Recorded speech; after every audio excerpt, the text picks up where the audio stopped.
మహాగణాధిపతయే నమః. ఓం గురుభ్యో నమః. ఓం శ్రీమాత్రే నమః. అరుణాం కరుణాతరంగితాక్షీం ధృతపాశాంకుశపుష్పబాణచాపాం అనిమాదిభిరావృతాం మయూకైః అహమిత్యేవ విభావయే భవానీం. శ్రీమాత్రే నమః. ప్రేక్షకులకి ఆ లలితాంబిక అమ్మవారి యొక్క అనుగ్రహం పరిపూర్ణంగా కలగాలని మనస్ఫూర్తిగా కోరుకుంటూ మనం ఈరోజు చేస్తున్నటువంటి ఈ కుజ మార్పు వల్ల ఎటువంటి ఫలితాలు ద్వాదశ లగ్నాల వారికి లేదా ద్వాదశ రాసుల వారికి జరుగుతాయనే విషయం మనం తెలుసుకుందాం. అందులో కొంత మంచి ఉంటుంది, కొంత జాగ్రత్త ఉంటుంది. ఈ కుజుడు కరెక్ట్గా ఈ యొక్క జూలై 28వ తేదీ నుంచి 45 నుంచి 50 రోజుల పాటు కన్యారాశిలో ఉంటాడు. కాబట్టి ఈ రాశిలో కుజుడు యొక్క సంచారం అది అతనికి శత్రురాశి. ఇలా శత్రురాశిలో ఉన్నప్పుడు ద్వాదశ లగ్నాల వారికి అద్భుతమైన యోగము ఉంటుంది, జాగ్రత్త ఉంటుంది. అయితే ఈ విషయాలు చెప్తుంది నేనైనప్పటికీ కూడా చెప్పిస్తుంది సాక్షాత్ లలిత అమ్మవారిగా భావిస్తూ ఒక్కొక్క లగ్నం గురించి మనం తెలుసుకుందాం. సింహలగ్నము, సింహరాశి. సింహం వారికి కనుక చూసుకున్నట్లయితే ఎంతో కాలంగా ఉన్నటువంటి కుజుడు లగ్నంలో 45-50 రోజులు దాదాపుగా ఉన్నాడు. స్ట్రెస్ అనేది విపరీతంగా ఇస్తున్నాడు. ఆ స్ట్రెస్ అనేటువంటిది ఖచ్చితంగా తగ్గి తీరుతుంది, అందులో ఎటువంటి సందేహం లేదు, గుర్తుపెట్టుకోండి. అలాగే మరొక విషయం ఏంటంటే, ఎప్పుడైతే లగ్నంలో నుంచి ముందుకు వెళ్ళిపోయాడో స్ట్రెస్ ఖచ్చితంగా తగ్గుతుంది. చిరాకుగా ఉండడం, ఒత్తిడిగా ఉండడం, ఏదో మన తల మీద ఉన్నటువంటి ఒక భారాన్ని తీసి పక్కన పెట్టినట్టుగా మీ ఫీలింగ్ ఉంటుంది, అందులో ఎటువంటి సందేహం లేదు. మరి కాకపోతే 2లో ఉన్నాడు కదండి కుజుడు. ఇక్కడ ఈ లగ్నానికి శుభుడే కానీ 2లో ఉన్నాడంటే ఇక్కడ 2 ఫలితాలు. ఒకటి, భూమి మూలంగా కుటుంబ సభ్యులతో అనవసరమైనటువంటి ఘర్షణలు జరగడం. రెండవది, భూమి మూలంగానే ధనం రావడం. ఇది మరి ఎలా డిసైడ్ అవుతుందండి అంటే, మీ జన్మజాతకంలో కనుక మంచి ధనయోగ దశలు మీ పర్సనల్ చార్ట్లో భూమి మూలంగా ధనయోగ దశలు నడుస్తున్నట్లయితే మీకు 2లో కుజుడు వచ్చినందుకు, ఈ లగ్నానికి శుభుడైనందుకు ఖచ్చితంగా భూమి మూలకంగా ధనయోగాన్ని ఇచ్చి తీరుతాడు, లేదా తల్లిగారి తండ్రి గారి యొక్క ప్రాపర్టీ మూలంగా. కానీ అలా కాకుండా మీ లగ్నానికి పాపై మీకు కూడా అలాగే ఇబ్బంది ఉంది అన్నప్పుడు ఇక్కడ కొంచెం దాని విషయంలో ఎఫెక్ట్ అనేటువంటిది ఉంటుంది.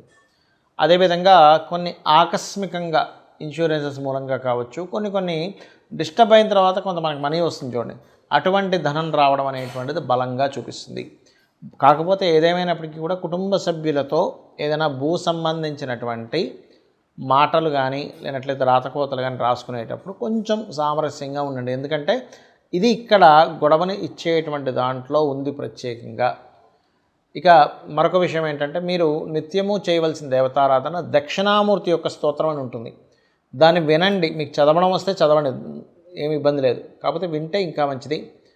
అలాగే మరొక విషయం ఏంటంటే, మీకు పంచమాధిపతి దశమ స్థానంలో ఉన్నందుకు క్రియేటివ్ రిలేటెడ్ సంబంధించిన విషయంలో జాబ్లు వస్తాయి. కాకపోతే ఈ దిస్వభావ రాసుల్లో గురువు ఉంటూ మరొక 2 దిస్వభావ రాసుల్లో శని కుజులు ఉన్నారు. కాబట్టి కొద్దిగా మీరు చేసేటువంటి ఉద్యోగంలో కొలిగ్స్తోని, సబార్డినేట్స్తోని కొంతవరకు గొడవలు కూడా ఉంటుంటాయి. కాస్త జాగ్రత్తగా ఉండండి. దీనికి మీరు దక్షిణామూర్తి ఆరాధన, కుజ శని గ్రహాల దగ్గర దీపారాధన చేయండి, అన్ని విధాలా బాగుంటుంది. అయితే మరి కుజుడు కన్యారాశిలో సంచరించేటప్పుడు ఎటువంటి ఫలితాలు ఉంటాయి? ముఖ్యంగా ఇది సైన్యము పైన ఉంటుంది, బాగా గుర్తుపెట్టుకోండి.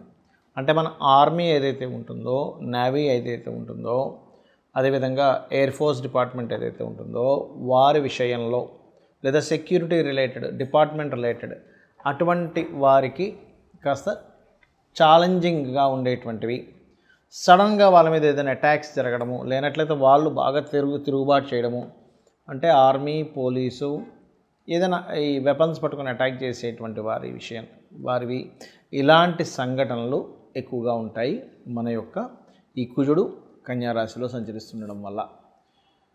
అలాగే భూములకు సంబంధించిన విషయంలో ల్యాండ్స్ చూసుకున్నట్లయితే భూముల యొక్క ధరలు పెరగడం ప్రారంభమవుతాయి కుజుడు కన్యారాశిలో ఉన్నప్పుడు. అయితే ఇక్కడ భూ సంబంధించిన విషయంలో కొన్ని వివాదాలు కూడా ఏర్పడతాయి. అందులో ముఖ్యంగా రాజకీయ నాయకుల యొక్క ఇన్వాల్వ్మెంట్ వల్ల కావచ్చు, లేనట్లయితే గతంలో ఏదైనా గవర్నమెంట్ ఇది అలాట్ చేసేసింది మళ్ళీ తీసుకుంటున్నారు ఏంటనేటువంటిది గవర్నమెంట్కి, ప్రజలకి భూ సంబంధించినటువంటి విషయంలో. ఎందుకంటే ఇక్కడ కన్యారాశి కానివ్వండి, వృషభ రాశి కానివ్వండి, మకర రాశి కానివ్వండి, భూతత్వ రాశులు అంటారు.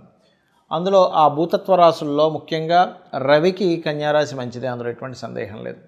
కాకపోతే ఎప్పుడైతే కుజుడితో కలుస్తాడో రవి, ఎందుకంటే మనకి ఇక్కడ ఎండింగ్లో కలుస్తాడండి, స్టార్టింగ్లో ఏం కలవడు. ఎందుకంటే మనకి జూలై 28వ తేదీ ఈయన కన్యారాశిలోకి వస్తే ఆయన వచ్చేసరికి ఆగస్ట్ ఆల్మోస్ట్ సెప్టెంబర్ ఆ టైంలో వస్తాడు. సెప్టెంబర్ 17, 16, 17 ఆ టైంలో రావడం జరుగుతుంది. కాబట్టి ఏంటంటే ఈ సమయంలో సెప్టెంబర్ ఆఖరి సమయంలో మాత్రం కాస్త ఈ గవర్నమెంట్ ఈ భూములకు సంబంధించిన విషయంలో కొన్ని ఘర్షణ యోగాలు ఇవ్వనున్నాడు అక్కడ. మరి ఈ కుజుడికి కొంతమంది కుజ సంబంధించిన విషయంలో కొన్ని రాంగ్ కాన్సెప్ట్స్ ఉన్నాయి. ఏమిటవి అంటే లగ్నం నుంచి, అది కూడా మీ లగ్నానికి శుభుడైతే ఎటువంటి కుజదోషం లేదు, పాపి అయి పాపగ్రహాలతో కలిసి ఉంటే మాత్రమే కుజదోషం. చాలామంది తెలియక దీన్ని లగ్నం నుంచి, రవి నుంచి, అదేవిధంగా చంద్రుడి నుంచి, శుక్రుడి నుంచి కూడా చూసేసుకుంటుంటారు. అలా చూడకూడదు కుజదోషాన్ని. కేవలం లగ్నం నుంచే చూసుకోవాలి. అది కూడా పాడైతేనే ఒక్కోసారి క్యాన్సిలేషన్స్ ఉంటాయి. అంటే కుజుడు శుక్రుడితో ఉన్నా, కుజుడు గురువుతో ఉన్నా, లేకపోతే కుజుడు ఉచ్చస్థితిలో ఉన్నా, కుజుడు ఉన్నటువంటి నక్షత్రాలు అనుకూలమైనటువంటి నక్షత్రాలైనా లేనట్లయితే కుజ దశ రాకపోయినా సరే దానికి ఇబ్బంది ఉండదు. అలాగే మరొక విషయం ఏంటంటే కుజుడు కొన్ని లగ్నాలకు మాత్రమే పాపి, కొన్ని లగ్నానికి శుభ్ర అవుతాడు. ఏ లగ్నాలకు శుభ్ర అవుతాడంటే మేషము, కర్కాటకము, సింహము, వృశ్చికము, ధనస్సు, మీన లగ్నాలకు శుభుడు. మిగతా 6 లగ్నాలు ఏవైతే ఉంటాయి, వృషభ, మిథున, కన్య, తుల, మకర, కుంభ లగ్నాలు పాప అవుతాడు శని, కుజుడు. కాబట్టి ఈ పర్టికులర్ లగ్నాలకు మాత్రమే మీరు చూసుకోండి ఏ లగ్నాలకు శుభుడు అవుతాడో, ఏ లగ్నానికి పాప అవుతాడు. ఇందులో మరలా ప్రధానంగా కుజుడు ఎక్కడున్నా దోషం అనుకుంటారు, అలా కాదు. లగ్నంలో ఉన్నాడు, మంచివాడైతే మంచి స్ట్రాంగ్ బాడీ ఇస్తాడు, చెడ్డవాడైతే రక్తహీనత. 2వ స్థానంలో ఉన్నాడు కుజుడు. మంచివాడు అనుకోండి, మీ లగ్నానికి శుభుడు బాగున్నాడు అనుకోండి, భూమి మూలంగా ధనయోగాన్ని ఇస్తాడు. బాగోపోతే భూమి మూలంగానే ధనహీనత, కుటుంబ సభ్యుల్లో గొడవలు ఇస్తూ ఉంటాడు. 3వ స్థానంలో ఉన్నాడు, పరాక్రమ యోగం బాగుంటే, బాగోపోతే మీరు ఏం మాట్లాడినా గొడవలు అవుతూ ఉంటాయి. 4వ స్థానంలో బాగుంటే భూములు అద్భుతంగా సంపాదిస్తారు, కానీ బాగోపోతే భూములు పోగొట్టుకోవడం జరుగుతూ ఉంటుంది, భూములు ఎవరైనా కబ్జా చేయడం జరుగుతుంటుంది. అంటే ఇక్కడ ఏంటి, కుజుడు బాగున్నాడా బాగోలేడా, పాపి శుభుడు ఒక ఎత్తు అయితే బాగున్నాడా బాగోలేడా అనేటువంటి దాన్ని చూసుకోవాలి. పంచమంలో ఉంటే సంతానం వల్లే వీళ్ళకి భూములు రావడం, సంతానం చాలా స్ట్రాంగ్గా ఉండడం జరుగుతుంది. అదే పంచమం పాడైతే అబాషన్స్, మిస్క్యారేజ్ జరుగుతూ ఉంటాయి. 6లో ఉంటే శత్రువుపై జయం ఉంటుంది.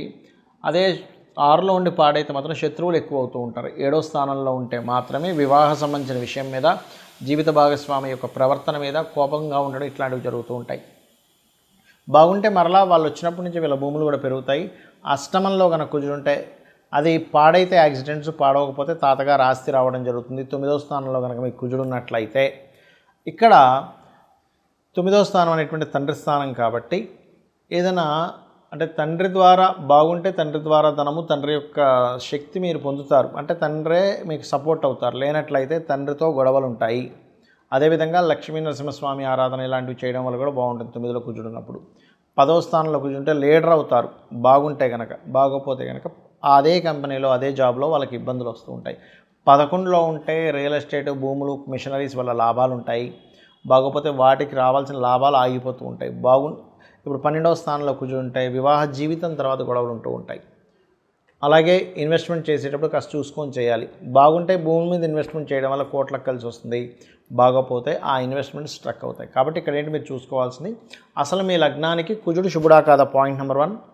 శుభుడైతే బాగున్నాడా లేదా, పాయింట్ నెంబర్ 2. పాప అయితే ఎలా ఉన్నాడు, ఇవి చూసుకుంటూ కుజదోషం పోవాలి మీకు అంటే కనుక ఆంజనేయ స్వామి ఆరాధన, సుబ్రహ్మణ్యేశ్వర స్వామి ఆరాధన, కుజగ్రహానికి జపం చేయడము, గోవు క్యారెట్స్ కానీ బీట్రూట్స్ కానీ తినిపించడము, కుజగ్రహంతో పాటు శని రాహు గ్రహాల దగ్గర కూడా దీపారాధన చేసినట్లయితే అన్ని విధాలా మీకు బాగుంటుంది.